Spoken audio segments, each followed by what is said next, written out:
आज नमस्कार बच्चों। आज हम सेकंड ईयर के हिंदी साहित्य के बच्चों के लिए जो उनका द्वितीय प्रश्न पत्र है, उसमें जो पुस्तक है निबंध संग्रह, उससे उसमें जो संकलित निबंध है आचार्य रामचंद्र शुक्ल जी द्वारा रचित मानस की धर्म भूमि का सारांश आप के बारे में आपसे बातचीत करेंगे। तो सबसे पहले मैं आपको यहाँ पर निबंधकार का परिचय बता देती हूँ। उनका आचार्य रामचंद्र शुक्ल का जन्म 1881 में हुआ था और देहावसान 1914 ईस्वी में। लेखक परिचय के तौर पर मैं आपको उनके बारे में बता देती हूँ। 1904 के आसपास रामचंद्र शुक्ल के लेख पत्रिकाओं में छपने लगे थे और उनकी विद्वता चारों ओर फैलने लगी थी। शुक्ल जी बहुमुखी प्रतिभा के धनी थे और शुक्ल जी ने कविता, नाटक, आलोचना, अनुवाद, निबंध आदि अनेक विधाओं को समृद्ध किया। हिंदी साहित्य का इतिहास लिखकर हिंदी में साहित्य इतिहास लेखन की परंपरा का शिलान्यास भी किया था उन्होंने और काशी हिंदू विश्वविद्यालय में हिंदी प्राध्यापक पद पर रहे थे। काशी नागरी प्रचारणी सभा में सहायक संपादक के पद पर रहे थे और नागरी प्रचारणी सभा के संपादक रहे थे। तो इस तरह से हमने संक्षेप में निबंधकार का परिचय देखा और अब मैं थोड़ा विस्तार से उनके बारे में बता देती हूँ।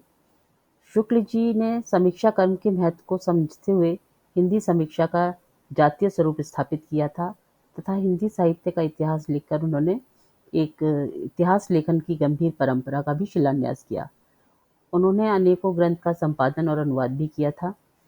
जैसा कि थोड़ा सा मैं संक्षिप्त परिचय आपको बता देती हूँ कि उनके यानी शुक्ल जी के समीक्षात्मक निबंधों में शास्त्रीय तथा वैज्ञानिक शैली होती है। वे अपने मौलिक मत का प्रतिपादन करने के लिए पर्याप्त उदाहरण देते हैं और उनका विवेचन भी करते हैं। वे विरोधी मत का खंडन तथा अपने मत का मंडन पर्याप्त विवेचना के आधार पर करते हैं, अर्थात कोई पूर्वाग्रह पाले बिना वे तार्किक ढंग से अपने बात को रखने के पक्षधर रहे हैं। भाषा में गंभीरता तथा हास्य व्यंग्य भी विद्यमान है और शुक्ल जी की जो भाषा है वह हम देखते हैं अत्यंत संयत और गठी हुई होती है। उनका गद्य एकदम पुष्ट होता है, उनमें से एक शब्द या वाक्य को निकालकर अलग कर पाना संभव नहीं है। वे अपने विचार को पहले सूत्र रूप में प्रस्तुत करते हैं, फिर उसकी अपेक्षित व्याख्या करते हैं। भाषा की प्रौढ़ता, विचारों की क्रमबद्ध प्रस्तुति, विषयानुरूप उदाहरणों का समावेश तथा गंभीरता के साथ विषय प्रतिपादन उनके निबंधों की प्रमुख विशेषताएं देखने को हमें मिलती हैं। तो निबंधकार आचार्य रामचंद्र शुक्ल निसंदेह एक निर्विवाद रूप से आलोचक रामचंद्र शुक्ल के से बेहतर हैं और अन्य जो निबंधकार या लेखक उस समय के थे जैसे बालकृष्ण भट्ट, महावीर प्रसाद द्विवेदी एवं रामचंद्र शुक्ल से सफलतर एक एवं श्रेष्ठ निबंधकार मानते हैं वे। तथा इसमें संदेह नहीं कि जो उस समय के निबंध लिखे जाते थे छोटे छोटे विषयों पर, उसमें बदलाव किया था और शुक्ल जी ने आकर जो प्रौढ़तम अपने निबंध लिखे वे जो है वो उनके प्रभाव और उनके प्रौढ़ चिंतन के स्पष्ट रूप से द्योतक हमें प्रतीत होते हैं। बौद्धिकता एवं भावुकता में शुक्ल जी के निबंध बेजोड़ हैं। उनके निबंध प्राचीनता एवं नूतनता तथा सूत्र शैली यानी समाज शैली एवं व्याख्या शैली के समन्वय के कारण एक विलक्षण एवं पूर्ण प्रभाव की सृष्टि करने में भी सक्षम है। तो इस तरह से हम संक्षिप्त परिचय भी उनका देखा। इसको हम आगे और विस्तार से देखते हैं कि हमने उनकी थोड़ी सी मौलिक रचनाओं का भी आपको परिचय दे देती हूँ, फिर आगे बात करेंगे। तो मौलिक रचनाओं में आलोचनात्मक ग्रंथ सूर, तुलसी, जायसी पर आलोचना, काव्य में रहस्यवाद, निबंधात्मक ग्रंथ में उन्होंने चिंतामणि भाग 1 और 2 जिसमें उन्होंने बहुत ही सुंदर तरह से मनोविकारों को व्याख्यायित किया है। उदाहरण के तौर पर क्रोध, चिंता, उत्साह, लज्जा और ग्लानि, भय, प्रीति इत्यादि निबंध मैंने थोड़ा सा निबंधों का जिक्र भर किया है। विस्तार से आप अगर पढ़ेंगे चिंतामणि तो बहुत ही उत्कृष्ट निबंध संग्रह है उनका। ऐतिहासिक ग्रंथ में हिंदी साहित्य का इतिहास और अनुदित रचनाओं में शशांक जो बंगला से अनुदित उपन्यास है तथा संपादित कृतियों में हम देखते हैं हिंदी शब्द सागर और भ्रमर गीत सागर। तो यहाँ पर मैं थोड़ा और उनके बारे में बताती हूँ कि उनके निबंध जो हैं वो 3 प्रकार के हैं, जैसे भावपरक निबंध, इसमें रसों के स्थायी भावों का विशुद्ध, गंभीर एवं मौलिक विवेचन विश्लेषण हमें देखने को मिलता है। और भाव परक निबंधों में हम उत्साह, श्रद्धा, भक्ति, करुणा, लोभ और प्रीति, घृणा, भय इत्यादि को ले सकते हैं। दूसरा सैद्धांतिक निबंध है। इसमें भावबोध, रसबोध, काव्य के स्वरूप, काव्य में लोक मंगल, साधारणीकरण, व्यक्ति वैचित्र्यवाद, काव्य में प्रकृति चित्रण, रहस्यवाद जैसे गंभीर विषयों पर उच्चतम स्तर का वैचारिक ऊहापोह में देखने को मिलता है। तो भाव या मनोविकार, कविता क्या है, रसात्मक बोध के विविध रूप, काव्य में प्राकृतिक दृश्य, काव्य में अभिव्यंजनावाद, काव्य में रहस्यवाद इत्यादि यानी इसी प्रकार के अर्थात सैद्धांतिक निबंधों की श्रेणी में आते हैं। हम तीसरा देखते हैं व्यक्तिपरक निबंधों के अंतर्गत। इसमें उन्होंने भारतेंदु हरिश्चंद्र, तुलसी का भक्ति मार्ग, मानस की धर्म भूमि शीर्षक निबंध इसी प्रकार के हैं, जिसमें अंतिम निबंध गोस्वामी तुलसीदास ग्रंथ के रूप में हमें देखने को मिलता है। तो इस तरह तीनों प्रकार के अर्थात भावपरक, सैद्धांतिक निबंध और व्यक्तिपरक निबंध में आचार्य रामचंद्र शुक्ल को अद्वितीय सफलता प्राप्त हुई है। भारतेंदु हरिश्चंद्र आचार्य रामचंद्र शुक्ल का एक महान निबंध है। इसमें छोटे से दायरे में आधुनिक हिंदी के जनक का व्यक्तित्व एवं कृतित्व जो उन्होंने अच्छी तरह से बताया है। भारतेंदु हरिश्चंद्र पर जितने उत्कृष्ट एवं गंभीर विचार आचार्य रामचंद्र शुक्ल ने व्यक्त किए हैं, उतने डॉक्टर रामविलास जिनके ग्रंथ जो हैं मिलकर भी इस निबंध की साहित्यिक मूल्यगत समता नहीं कर सकते, उनमें अंतर मानते हैं। इस तरह से हम देखते हैं कि जो तीनों प्रकार के निबंधों में उन्होंने अद्वितीय सफलता प्राप्त की है। तो यहाँ पर हमने लेखक के साहित्यिक परिचय आपको दिया है। अब मैं आगे जो है हमारा जो निबंध है मानस की धर्म भूमि, उस निबंध का सार आपको बताती हूँ। और इसके पूर्व मैं जो बिंदुवार आपको थोड़ा निर्देशित करना चाहूँगी, जिससे आपको सफलता में सहायता भी मिलेगी और आपको इसमें समझने में सहयोग भी रहेगा। तो पहला बिंदु है इसमें मानस की धर्म भूमि। ये जो है चिंतामणि भाग 1 से लिया गया है। निबंधकार आदर्शवादिता और गंभीर नैतिकता के पक्षधर हैं। जैसा कि इस निबंध को आप पढ़ेंगे तो आपको ये चीज़ स्पष्ट हो जाएगी। धर्म के आधारभूत तत्वों को उन्होंने रेखांकित किया है निबंधकार ने, और तुलसी मानस में जिस धर्म की स्थापना करते हैं वह मनुष्य को देवत्व प्रदान करता है। और अन्य बिंदु है धर्म की रसात्मक अनुभूति का नाम भक्ति है, तथा परिवार समाज में सत्य की शाश्वत स्थिति के दर्शन अत्यंत ही आवश्यक हैं। तो इस तरह से इन बिंदुओं के आधार पर हम देखते हैं कि निबंधकार ने निबंध में हमको किस तरह से मानस की धर्म भूमि के बारे में बताया है। तो जैसा मैंने अभी आपको बताया कि यह निबंध अर्थात मानस की धर्म भूमि चिंतामणि भाग 1 से लिया गया है। रामचंद्र शुक्ल जी के अनुसार धर्म की रसात्मक अनुभूति का नाम भक्ति है। इस सृष्टि के में समाज, परिवार, राज्य और देश की जो सुरक्षा में सत्य की प्रवृत्ति के दर्शन ही प्रमुख रूप से दिखाई देते हैं। भक्त जब अखिल विश्व के बीच सत्य की इस प्रवृत्ति के साक्षात्कार की साधना करता है, तब उसके भीतर का जो चित्त है बाहर सत्य का साक्षात्कार करता है। तो जैसा कि सच्चित आनंद की बात कही है, और उसी के आधार पर हम कह सकते हैं तभी उसे आनंद की प्राप्ति होती है। सत्य स्वरूप की व्यक्त प्रवृत्तियाँ जो हैं वो गृह धर्म, कुल धर्म, समाज धर्म और लोक धर्म को के साथ साथ विश्व धर्म के रूप में भी हैं। जो धर्म जन समूह के कल्याण से संबंध रखता है, वास्तव में वही धर्म उच्च कोटि का है। इसे आप यूँ भी समझ सकते हैं कि हमें सबसे पहले समाज कल्याण या विश्व कल्याण की भावना से प्रतिबद्ध होकर ही कोई भी कार्य करना चाहिए। जो सबके लिए उचित है, जो सबके लिए लाभदायक है, उसी कार्य को करना ही हमारे लिए श्रेष्ठकर भी है और उचित भी है, क्योंकि मनुष्य जो है वो समाज का एक अभिन्न हिस्सा है। तो इस तरह हम देखते हैं कि जो जैसा कि कहा गया कि जो धर्म जन समूह के लिए कल्याणकारी होता है, वही वास्तव में महान धर्म होता है। तो इस तरह से हमने यहाँ देखा कि लेखक किस तरह से सरलता से मानस की धर्म भूमि को स्पष्ट करते हुए बताते हैं कि उच्च भूमि के धर्म का आचरण अत्यंत साधारण कोटि का हो सकता है। इसी प्रकार निम्न भूमि के धर्म का आचरण उच्च से उच्च कोटि का हो सकता है। उदाहरण के स्वरूप उन्होंने कहा कि गरीबों का गला काटने वाले हमें चींटियों को आटा खिलाते हुए दिखाई देते हैं। अर्थात ऐसा नहीं है कि एक व्यक्ति अगर कहीं उसके आचरण और व्यवहार में जटिलता है, कुटिलता है, तो हम उसे हमेशा के लिए हृदयहीन या क्रूर या आतताई मान लें, ऐसा नहीं है। एक व्यक्ति के अंदर हम एक समय में कठोर भावना और अगले ही पल कोमल और दया के भाव को देख सकते हैं।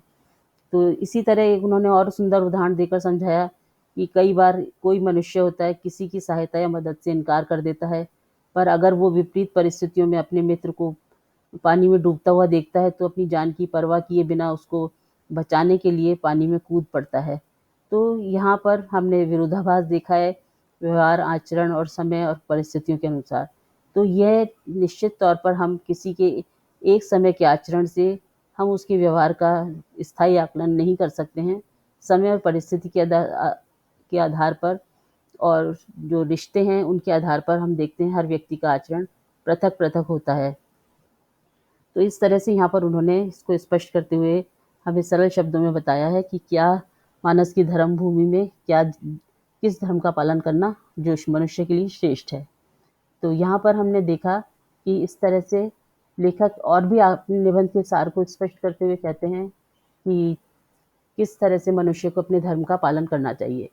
इसी क्रम में हमने जो पाठ के मध्य और अंतिम हिस्से के बारे में बात करते हैं कि उन्होंने कहा कि जैसा मैंने अभी-अभी आपसे थोड़ी देर पहले ही कहा कि गृह धर्म है, कुल धर्म है, समाज धर्म है, लोक धर्म है और फिर सबसे बढ़कर विश्व धर्म है, जिसका निर्वाह करना संपूर्ण मानव जाति के लिए आवश्यक भी है और हितकारी भी है। रामचरितमानस में भी धर्म की ऊंची-नीची भूमियों की झांकी दिखाई गई है। जैसा कि हम बचपन से समझते आए हैं, सुनते आए हैं कि रामचरितमानस जो है वो एक आदर्श ग्रंथ है भारतीय समाज का, भारतीय संस्कृति का। और उसमें हमने देखा कि किस तरह से कई बार कठिन परिस्थितियों में मनुष्य को गुजरना पड़ता है और फिर उसको उन परिस्थितियों में अपने आचरण का परिचय देकर ही अपने चरित्र को एक तरह से वो परिभाषित करने में सफल होता है। उन्होंने आगे बताया कि मोक्ष और धर्म का मार्ग पृथक-पृथक नहीं है, जैसा कि भारतीय संस्कृति में जीवन का जो अंतिम उद्देश्य है, अंतिम लक्ष्य है, मोक्ष प्राप्ति है और मोक्ष प्राप्ति के लिए एक सीधा और सरल मार्ग है कि हमें हर स्थिति में धर्म का पालन करना चाहिए। तो जो हमारा धर्म क्या है? मनुष्यता का व्यवहार करना, अगर कोई व्यक्ति दुखी है तो उसकी किसी भी तरह से मदद करना, तो हमारा जो धर्म है, भारतीय धर्म है या भारतीय संस्कृति है, उसके सही पालन करने से, अनुसरण करने से ही हम मोक्ष की ओर अग्रसर हो सकते हैं। आगे अंत में उन्होंने कहा है कि जीवन की पूर्णता धर्म, ज्ञान और भक्ति के समन्वय में है। अगर हम चाहते हैं कि हमारा जीवन जो है सार्थक हो और वो सही मायनों में उसको अर्थ मिले, तो ये बहुत आवश्यक है कि जो धर्म है, जिसे हम अपने कर्तव्य से के रूप में भी बता सकते हैं, तो उसमें का में ज्ञान और भक्ति के समन्वय।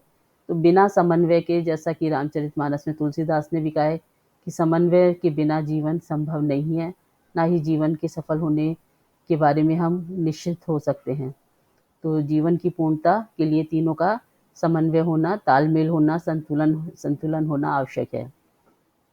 और रामचरितमानस में ये जो संदेश दिया गया है या जो जीवन का उद्देश्य है, वो लोक धर्म और मर्यादा का निर्वाह बताया गया है।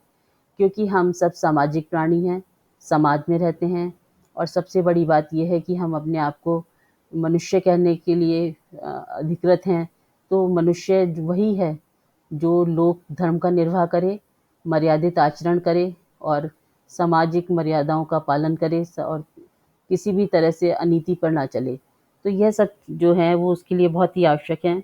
इसी को मैं आगे थोड़ा और विस्तार से बताती हुई आपको समझाने का प्रयास करती हूँ कि मानस की धर्म भूमि में आचार्य रामचंद्र शुक्ल ने क्या कहा है। तो भारत के लोग जो हैं वो पावन चरित्र और सामाजिक जनों के हृदय में आदर का भाव जगाता है। जो भारत में हम देखते हैं कि बहुत आवश्यक है कि हम उच्च चरित्र के लोगों को पढ़ते हैं, उनके आचरण को अपनाने की कोशिश करते हैं। और ऐसा ही जो चरित्र है वो जो रामचरितमानस में भरत का चरित्र बताया गया है कि वो किस तरह से अपने बड़े भाई के जो कि त्याग करके अपने पिता के वचनों का पालन करने के लिए राजपाट त्याग देखते हैं। तो भरत का चरित्र भी हमारे लिए अनुकरणीय और अनुसरणीय चरित्र बन जाता है। और वहीं भरत जो है अपनी माता कैकेयी के स्वार्थी होने पर उन्हें कठोर वचन सुनाते हैं। संपूर्ण रामचरितमानस आदर्श ग्रंथ है। आदर्श भाई, आदर्श पुत्र, आदर्श पत्नी से मिलकर आदर्श समाज और आदर्श राज्य की स्थापना को इसमें बल दिया गया है। और हम व्यवहारिक या व्यवहारिक जीवन में भी अच्छी तरह से जानते हैं कि बिना आदर्श के जीवन जो है वह कभी भी दूर तक नहीं जा सकता, या उसका जो सार्थक या सकारात्मक प्रभाव समाज पर नहीं पड़ सकता। तो हमारे जीवन में आदर्शों को अपनाना, उनका अनुसरण करना बहुत ही आवश्यक है। तभी हमारा समाज, हमारा राष्ट्र प्रगति कर सकता है। इसको मैं कुछ इस तरह से आपको और समझाने की कोशिश करती हूँ कि जो हमारा ये निबंध है, इसमें जो लेखक हैं उन्होंने किस तरह से मानस की धर्म भूमि के माध्यम से सरल शब्दों में हमें समझाने की प्रयास किया है कि जो आचार्य रामचंद्र शुक्ल का व्यक्तित्व जो है वो आदर्शवादी भी है, गंभीर भी है और भारतीय नैतिकता का एक आदर्श कहना चाहिए, भारतीय नैतिकता के आदर्श को अपनाने वाला व्यक्तित्व भी है। तो तुलसीदास जी ने जो आदर्श अपने रामचरितमानस ग्रंथ में स्थापित किए थे, तो तुलसी जी के शुक्ल जी के व्यक्तित्व के अनुकूल हैं। अर्थात हम एक तरह से देखते हैं शुक्ल जी का व्यक्तित्व जो रामचरितमानस में मूल्य स्थापित किए थे, उन सब के वाहक शुक्ल जी के व्यक्तित्व में हम देख सकते हैं। शुक्ल जी उसके उन सारे सभी आदर्शों को अपने चरित्र में ज्यों का त्यों उतारने में सफल हुए हैं। और इस तरह से रामचरितमानस की श्रेष्ठता को प्रतिपादित भी किया है उन्होंने। मानस की धर्मभूमि निबंध में शुक्ल जी धर्म के उन आधारभूत तत्वों को रेखांकित करते हैं जिन्हें तुलसीदास ने अपने रामचरितमानस की कथा में स्थापित किया है। तुलसी मानस में जिस धर्म व्यवस्था की स्थापना करते हैं, हम कह सकते हैं कि वह मनुष्य को देवत्व प्रदान करता है तथा सभी प्रकार की संकीर्णताओं से मुक्त करता है।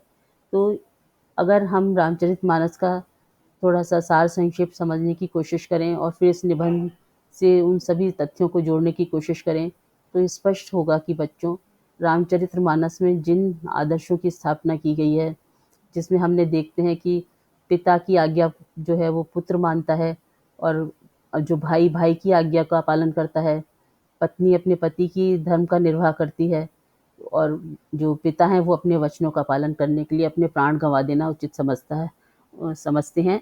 तो इस तरह से रामचरितमानस के माध्यम से वर्तमान भारतीय परिप्रेक्ष्य में अगर हम इसको समझने की कोशिश करें, तो कह सकते हैं निबंधकार आचार्य रामचंद्र शुक्ल ने यहाँ पर एक ऐसे धर्म की पालना के पर जोर दिया है जिससे समाज प्रगति करता है, उन्नति करता है, और सामाजिक लोगों में आदर्श चरित्रों की स्थापना करने में उन्हें पूर्ण सफलता मिलती है।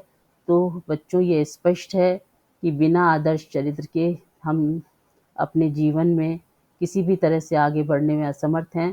तो मानस की धर्मभूमि निबंध के माध्यम से हम कह सकते हैं निबंधकार ने जीवन में आदर्श रूप की और उच्च चरित्र की तथा मर्यादा के पालन की निर्वाह पर बल दिया है, और यही इस निबंध का सार भी है। तो मैं आशा करती हूँ आपको ये निबंध अच्छी तरह समझ में आ गया होगा, और इसको आप पढ़ें तो ये बिल्कुल हमारे और आपके जीवन का एक अभिन्न हिस्सा है। तो समझने में आपको किसी भी तरह की कठिनाई नहीं आएगी। धन्यवाद।